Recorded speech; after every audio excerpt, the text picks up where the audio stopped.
Hey everyone, one of the biggest challenges that people have when they get into this hobby or longtime collectors is figuring out what your cards are actually worth. And so what I thought I would do in this video is actually go over why recent comps are so dangerous for collectors, flippers, investors, whatever you want to call yourself. Because unfortunately, there's just not a lot of very good information out there. And I'm seeing way too many videos from these kind of newer collectors trying to figure out, like, how do you actually price your cards? And they're just getting it all wrong.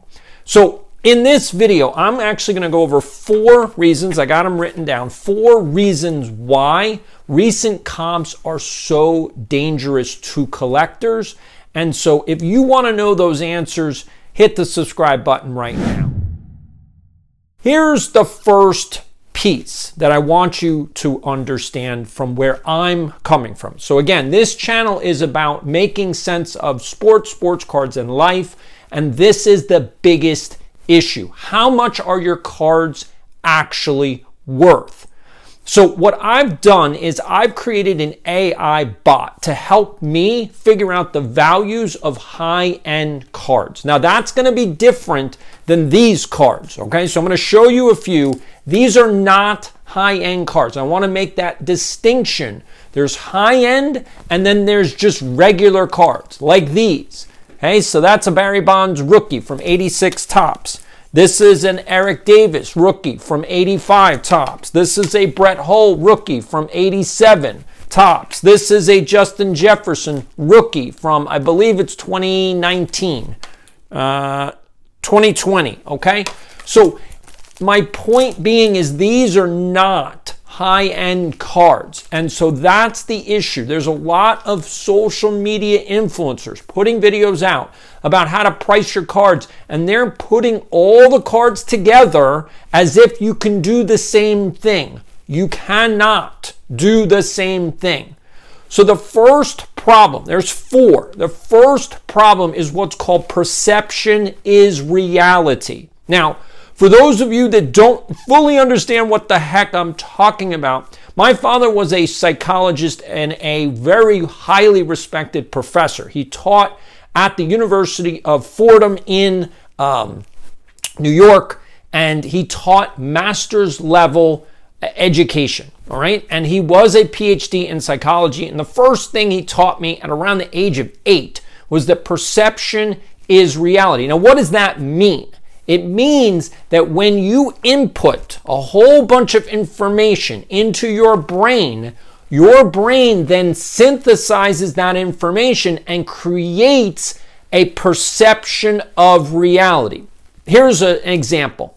If you have a friend, let's say you are getting to know somebody and you want to know more about them, and so you go and ask 3 people about this person. Hey, can you tell me about this person? And one person says, oh, they're the greatest person in the world. But then the other 2 go, oh, you got to watch out for them. They're sneaky. Guess what happens? Your brain starts to go, oh, this person may be sneaky. I need to be on guard with them. And that changes your perception of the person, and you don't even know who they are. This is the problem with sports cards, because your recent comps are telling you one story. That doesn't mean that's the full story. It's just one story. It's the recent story. And so when you look at the last 3 sales, you're going to see, oh, okay, so somebody bought, let's say, this card, just as an example. That's an 86 Topps traded Barry Bonds rookie. All right, now in an 8.5, it's worth approximately $25. Not much, right? But let's say that the last 3 sales are at 28, 30, and 32. What do you think this card is worth? And that's perception of reality. This card is worth between 20 to $25. That's it. Now, over time, let's say 5 years or 10 years from now, we don't know what it's going to be worth. That it will change over time. But right now, this card is worth between $20 and $25, even though somebody may have paid $28, $30, and $32 for it. And that's what I'm trying to get across on this channel, is that perception is reality. You believe the card is worth more because the last 3 sales went up. But that's not enough. All right, now let's get into the second issue. And that is, again, going back to recent sales. So recent comps are so dangerous because of problem number 2, which is recency bias.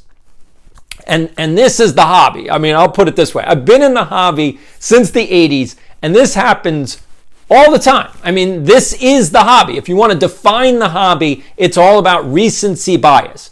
In most sets, the common cards do not retain value. It's the limited print cards, the one that have a piece of a jersey, the one that are signed and numbered, the ones that are autographed, that maintain all the value. So I was watching a very bad episode. Again, sorry, I have to be honest, and for anybody that's new here, I'm going to be honest, which means that I'm going to say things that are potentially rude to other people. Again, I have to be honest. So I was watching a recent podcast by the sports card nonsense people. I don't know how many total there are on there. There was only 2 guys, and they admitted how long they've been in this. They've been in it around 15 years or so. Again, I have a lot more time in this hobby than they do. But 15 years is a significant amount of time, so I don't want to say that that's nothing. But unfortunately, they don't seem to have learned their lessons, because they were repeating the same thing like over and over again. So they admitted that the problem is that the rookie cards that are coming out, so like Cooper Flag, Wembanyama, like all of these new rookie cards are going for high prices, right? Like $1,000 for a PSA 10 rookie, $2,000 for some kind of special numbered insert with a patch. Like, again, nothing that's really high end, not high end. I want to make this very clear. There's a difference between high end and not high end. And if you want to know more about high end cards, I created a newsletter. You could sign up for it right now. All the editions right now are free. They will be paid in the future. And I am going to be giving you the valuations of those cards. Again, I created an AI bot to help me figure out the actual value. And so one of the things that's difficult with figuring out the value of high-end cards is you can't just do recent comps. That's actually the mistake. You also can't just do the comps of that particular card. It's not a one-off one, because if there's only one of one, how do you know what it's worth? Oh, now you guys go, oh, that's true. If there's only one of them, then how do I know what it's worth? That's why you have to have so many more metrics. And so that's why I created the AI bot. And I have not put out many editions yet, because I'm still perfecting the bot. I have to input all of the sales data, the recent sales data and the historical sales data for each of the cards. Now, also, I need key cards in the hobby. Now, I did put out a video on this channel, so you can go watch it. The most valuable card in the sports card hobby is this card right here, the 1952 Topps Mickey Mantle. This is the most expensive card, and it is so critical for actually creating the value of other cards, because it's known as an anchor card. You have to have some way of knowing what is the total value. So this is the most expensive card. That means that no other card can exceed it. That's key. So therefore, I know what the ceiling is of the market, and then I can figure out what everything else is. Now, again, I couldn't do that because there's mathematical formulas, and so that's why I created the AI bot, because it can do the mathematical formulas. Now, there's other pieces to figuring out the value of high-end cards, which is demand, which is also pop count, which is also again, the trajectory of the card. So one of the things that's missing from all of these pricing apps and also missing from all the social media people is the admission, again, the admission, they're telling the truth that cards can only go up a certain amount based on the hobby's trends. So when a card goes up too much, that's a bubble. When the card doesn't go up, that means there's value there. It's underappreciated. It's undervalued based on what it should be. And that's how you can make money. You have to be able to analyze the cards the correct way. And you can't do that if you just do recent comps. And that's the point. But again, we're not talking about these cards. Okay, so we're not talking about this. We're not talking about this. We're not talking about this. These are regular cards. These are not high-end cards. So I want to make very, very clear on that. So recency bias basically means that you are looking at the last 3 sales and then saying, based on the last 3 sales, this is what the card is worth. Problem is that that's not true. That's just what the last 3 people decided to buy it at. And that then creates a perception of reality that, oh, the card must be worth X. And you're going to get burned 90% of the time. Now, I'm not saying 99 because it does sometimes work out that way. But more times than not, 9 out of 10 times, you're going to be wrong. And so that's the truth that you need to know, which is why you're subscribed. So those are the first 2. Well, so what's number 3? And I've got it here. So number 3, the reason why recent comps are so dangerous for collectors, flippers, investors, whatever you want to call yourself, is FOMO. Yeah, the fear of missing out. Once the perception has been changed, and this happened in the pandemic where everybody got caught. Like, I mean, I got caught. I overpaid for cards. Absolutely. Like one of my favorite cards. Now, I'm not upset. I'm going to be very transparent here. I am not upset that I overpaid for this card. All right? This is my Adam Fox RPA. And I am not upset. Now, I did not buy it graded. I bought it ungraded. So I bought this for around 200 because it was a guy from Canada, so I paid Canadian. I don't actually know the exact exchange rate, so I paid around 200. It was ungraded. I sent it into SGC to get graded immediately because it's an RPA, and it came back obviously like a 10 with a 9. I'm fine with that, right? Okay, and it's protected. It's good. Now, what is it worth? It's only worth $200. That's it. It's all it's worth. So am I okay with that? Because I had to pay to get it graded, which cost me around $35 because SGC was like 20 for the grading at that point. And then you also have to pay for shipping. Now, I sent it in with some other cards, so I'm only paying a little bit of shipping on each card. But again, I overpaid a little bit for this card. Now, what is it going to be worth in the future? Probably this is it. Like, it's going to be worth around $200. That's it. Now, everybody back then, again, I bought this in, I think it was 2021. Again, height of the pandemic. So I bought it in 2021. Everybody thought, again, with hockey cards, is a whole different market. But like, oh, Adam Fox is amazing. He's going to be worth, like this card will be worth, let's say $500 or $1,000. That's what everybody thought because perception is reality. And so all of the cards that you were buying, you're all going like, oh, these cards are going to be worth X amount. Like the same thing with this Justin Jefferson. Justin Jefferson is a Hall of Fame future tense player. Absolutely. He's going to go into the Hall of Fame. He's one of the greatest wide receivers ever in the history of the NFL.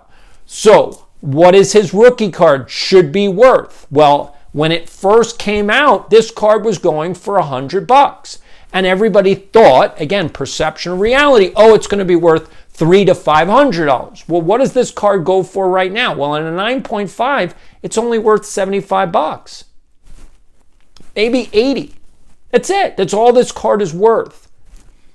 So the problem being is that the perception of reality creates this FOMO. I don't want to miss out. I don't want to miss the train. I need to get the card before it goes up, right? Like I need to get it before it goes up.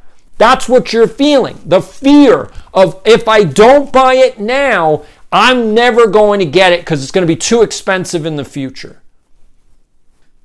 It's not how this hobby works. I've been doing this for 4 decades. That's not how this hobby works. 99% of your cards will not be worth more in the future. Now, again, that's different than high-end cards. And that's the point that hopefully everybody watching this video is getting. There's a difference between high-end and everything else, which is why you shouldn't buy wax, which is why you shouldn't buy into breaks, which is why you should be much more careful with your money. Now, again, I created this AI bot. I haven't put out valuations yet on my newsletter because I don't want to give you false information. So I'm not rushing anything, but I am doing all the research on these high-end cards in order to figure out what is the recent sales, what is the historical sales, what is the current demand for them, what was the trajectory of sales of key cards, so that I can understand what is a normal valuation. And that's the piece. Every one of these cards follows a pattern. No card just jumps to crazy amounts for no reason. And that's what you have to understand. And so when we look at these one-of-one MLB debut patches, and there's going to be new cards coming out with basketball, because again, Fanatics now has the basketball license. So what are they going to do with the NBA? All of these rookies. They're going to start creating brand new patch cards that are one-of-ones, like the dual logo man, the MJ and Kobe Bryant card that sold for, unfortunately, $12.6 million. Now, what is that card actually worth? I'm going to tell you in the newsletter what that card is actually worth once I get the AI bot perfected to where it needs to be. Now, we all know what the 1952 Mickey Mantle card is worth. If you want to know that answer, subscribe, because it's in one of those editions, which is free. Totally free. You don't have to pay a dime. If you want to know the answer to the actual valuation of that card, hit the subscribe button and go look. Now, here's the fourth thing. Now, I've seen this on Chasing Cardboard, and to a certain extent, Chasing Cardboard, videos are getting a little stale. It's the same thing. I don't know how many times you can go and watch Ty, basically go to somebody's house and go, "What do you think it's worth?" "Well, I think it's worth $100,000. And then you watch Ty go, "I don't know. I don't think I can pay $100,000. I mean, the formula is overplayed. You got to come up with a new format. Your show is at this point kind of boring. But at least in the past, he has stated, and this is over the last year and a half, he has stated that this fourth thing is a problem, which is wishful thinking. I hope, I wish somebody would pay X for my card. And I'm going to bring it up again. Oh, I would love to sell this for $40. Absolutely. I would love to sell it for $40. I would hope somebody would give me $40. But that's crazy. It's not worth 40. So why am I wishing something that's not real? Again, perception is reality, and your perception of what the cards are worth is off. That's the problem. Your perception of what the cards are worth is off base. Therefore, you can fall into this wishful thinking. I have all of these cards, therefore I want X. I just did a deal, and I said this in a previous video. I just traded 42 cards. Okay, so here's all of the cards. These are rookie cards. These are early cards. These are, but they're junk wax. Now, that doesn't mean they're worthless. I want to make that clear. It doesn't mean they're worthless. I priced these out. The most expensive card, which I was shocked at, the most expensive card were these 86 Canseco's.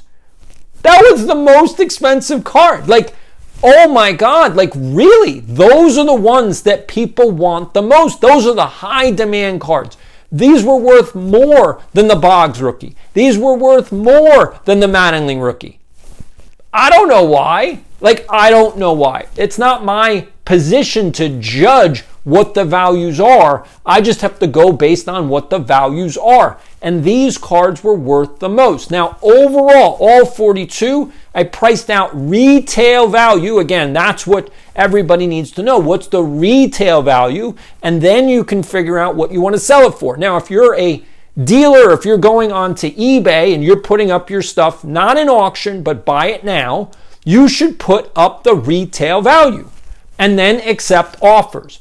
And to be quite honest with you, if you're doing a limit on your offers, like how low will you go, you should probably set your limit around 20 to 25% off retail value.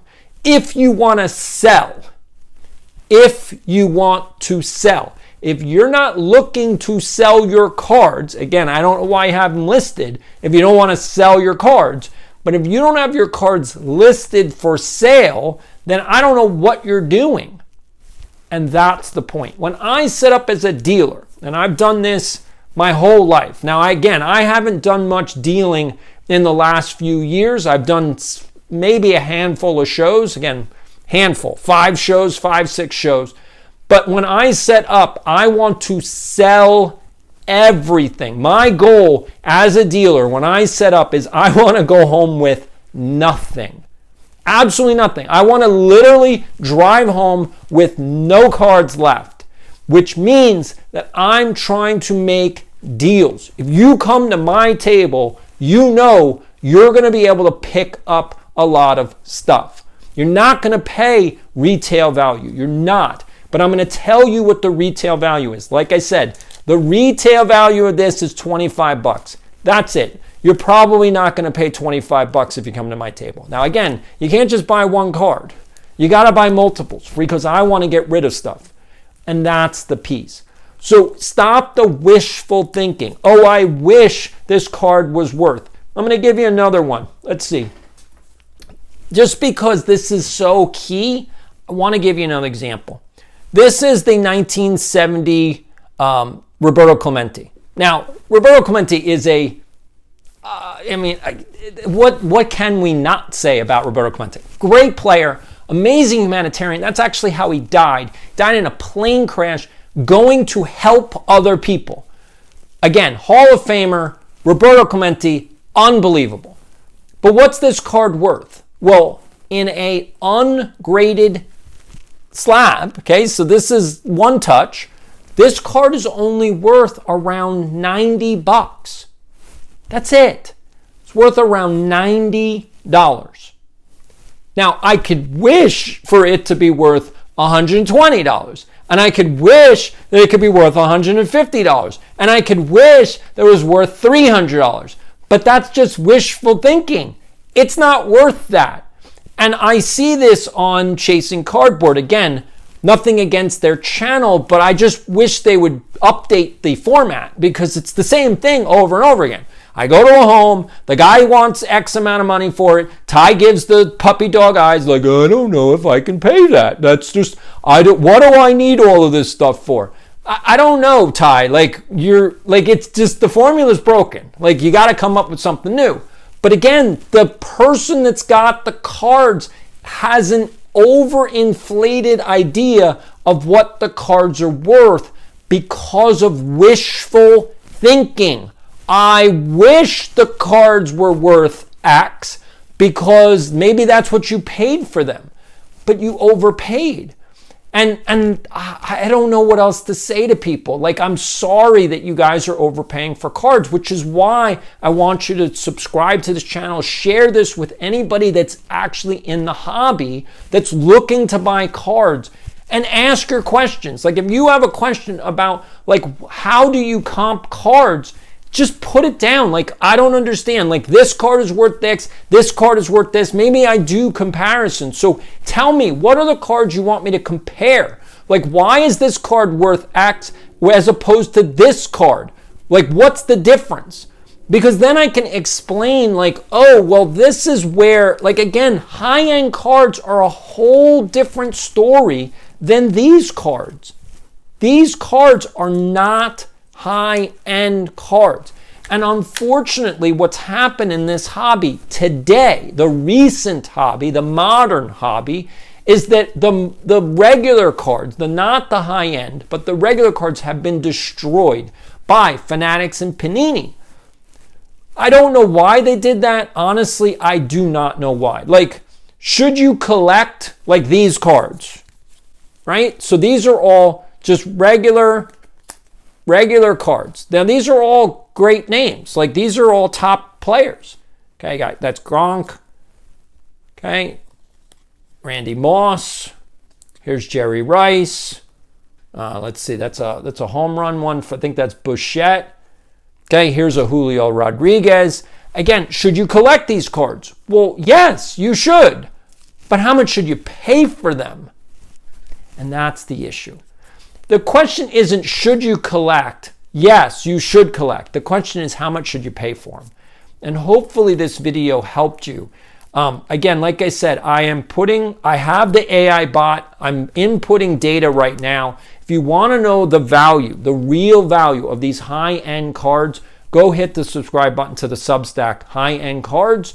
And then you will get to know what these cards are worth. I'm also going to be trying to put out a whole bunch of videos here on YouTube for what the top high-end cards are. So just so you have them identified. And I will also start to put together a list, a PDF that will be free, that I will also put on the Substack. So that edition will be free. So if you want that list, like what are the top 50 high-end cards, just subscribe to the newsletter and you will get that list for free. I want to make that clear. There are things that I want to give away for free, and then there are things that I need, unfortunately, because I have to pay for the AI bot and the software and all this other stuff. So I do need to charge at some point for some of the information.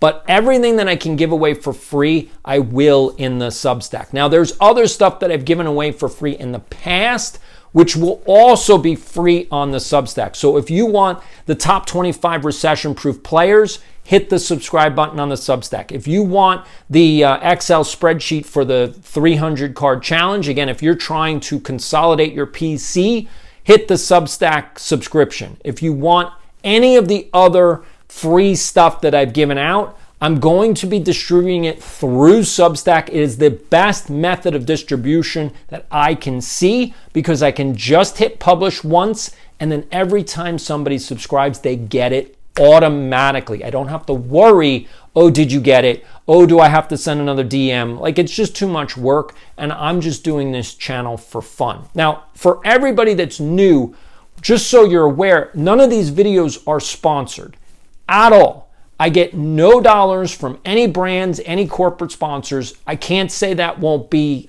in the future, but right now, I have nobody paying for my opinion, which means that you're getting raw, honest opinions. Now, you might agree with them, you might disagree with them, which is okay. Like, I'm okay with you disagreeing with me. But if you do disagree with me, for anybody that's new, all of my OG subscribers know, if you disagree with me, that's fine. And you can even put that disagreement into the comment. But if you do, please don't give me the snippet of your brain going, I don't like what you just said. Tell me what you didn't like and why you didn't like it, and then give me your opinion. I want a full comment so that I understand where you're coming from, because this is a conversation between me and you. This is not a channel where you can just go and just give pot shots. Like, oh, you're an idiot. If you say that, I'm going to ignore you because I don't know what you're talking about. I know I'm not an idiot. Now, what I may have said, because you have more experience or more knowledge or more background in it, I may have said something that's wrong. I can admit that. Like, I'm not always right. Like, I don't know everything. I know I sound like I do, but I don't know everything. That's the truth. Because I tell the truth. I'm an honest person. I'm not here to influence you. I'm here to help you. And that's the difference. This channel is about making sense of sports, sports cards, and life. And I do episodes on all three of those things. And some of you don't like those other episodes, which I get. That's fine. Again, that's fine. But I want to make it clear that I'm honest in my, whatever my suggestions are. I'm honest in my thought process. And if I'm wrong, that's where you guys come in. Tell me when I'm wrong. But I need to know what I'm wrong about. Saying, oh, you're wrong, Doc, doesn't help. So think about it. If you're watching this channel, again, I appreciate you coming all the way through this video. But if you're watching this channel at this point, I want you to think about where your position is in the community that we're building here. You can be helpful to other people just as much as me. You don't need a channel in order to be helpful. That's the beauty of this channel, is that you don't have to put in all the work. We're building a community. This is now over 3,000 people, and you can provide help to over 3,000 people automatically. You don't have to do any of the background. You don't have to put the video together. You don't have to press record. You don't have to do anything. I've done all the work, and now you can start to help build that community. If you want to know more about high-end cards, like I said, join the Substack. Other than that, this is Doc saying, I will see you in the next one.